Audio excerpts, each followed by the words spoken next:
¿Qué tal? Qué bueno que nos acompañan en Reportero Industrial Mexicano. Yo soy David Luna y esto es Columna 5. En esta ocasión tengo el agrado de presentar a Gerardo Trujillo.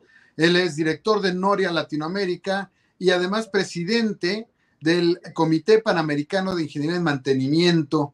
Y pues sin duda Gerardo es un experto en temas de mantenimiento, lubricación y sobre todo confiabilidad. Gerardo, muchísimas gracias por acompañarnos. Hoy entiendo que nos vas a hablar de la ISO 55000 para la gestión de activos físicos. Adelante, Gerardo. ¿Cómo estás, David? Muchas gracias. Un gusto nuevamente poder estar contigo conversando. Particularmente cuando hablamos de la ISO 55000, bueno, siempre que hablamos de alguna norma, se nos viene a la cabeza procesos, procedimientos y a lo mejor algunas cuestiones que no nos gustan mucho. Voy a tratar de, en esta ocasión, explicar de manera muy rápida, muy plana, qué significa el proceso del sistema de gestión de activos y cuál es el impacto que esto puede tener para las organizaciones. Cuando uno se pone a pensar en gestión de activos, pues nos podemos imaginar muchas cosas, pero les voy a poner dos ejemplos muy rápidos, ¿sí? La línea 12 del metro. Ese es un ejemplo de una pésima gestión de activos. Y cuando los activos no se gestionan correctamente, pueden ocurrir desastres y catástrofes. Cuando la Organización Internacional de Estandarización, la ISO, se hace cargo del concepto de la gestión de activos, lo primero que piensa es cómo gestionar los riesgos que pueden venir de los activos. Los activos pueden producir catástrofes, pueden producir muerte, pueden producir eventos desafortunados y lo que queremos primero es ver cómo reducimos ese riesgo. Pero conforme se fue implementando la norma ISO 55000, que finalmente lo que define son las prácticas mínimas necesarias para que los activos puedan ser gestionados correctamente para gestionar el riesgo, nos dimos cuenta que en los procesos de implementación de la 55001, lo que se logra es mucho beneficio desde el punto de vista de aumento en la confiabilidad, de aumento en la trazabilidad, de aumento en la seguridad, de aumento en la producción, de aumento en la utilidad.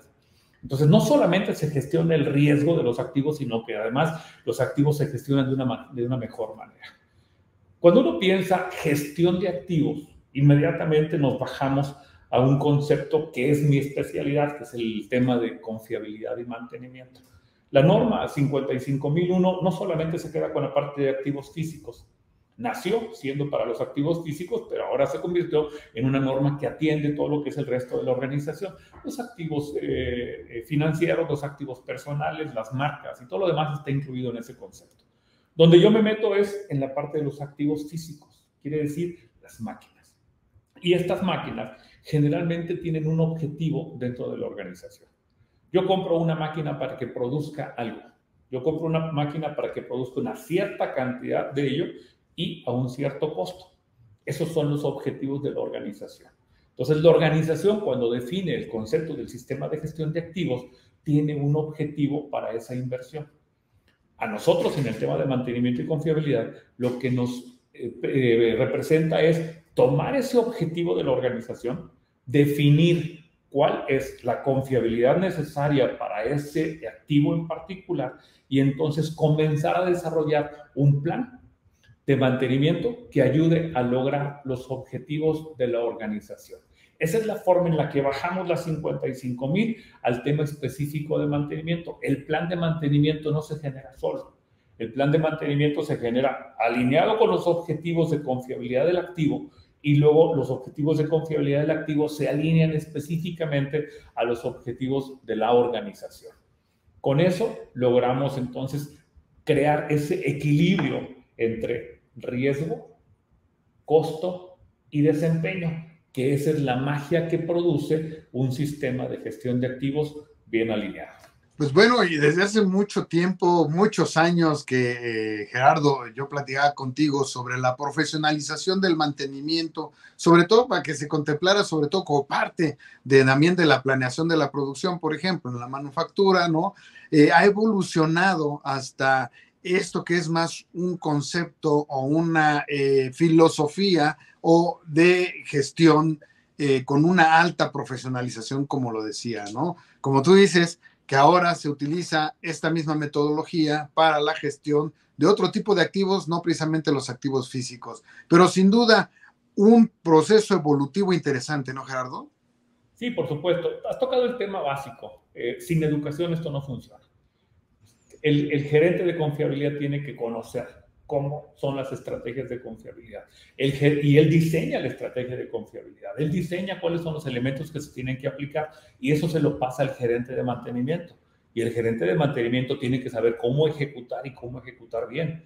Y el mecánico y el especialista tiene que saber cómo hacer su trabajo bien. Es un proceso educativo, desde abajo hasta arriba, más bien diría yo, desde arriba hasta abajo, entender cuál es la importancia de la gestión de activos desde lo que es el gobierno corporativo y entonces bajarlo hacia lo que son los diferentes niveles. Hay muchas formas de aprender. Yo lo decía cuando se hablaba de que mantenimiento no tiene chiste.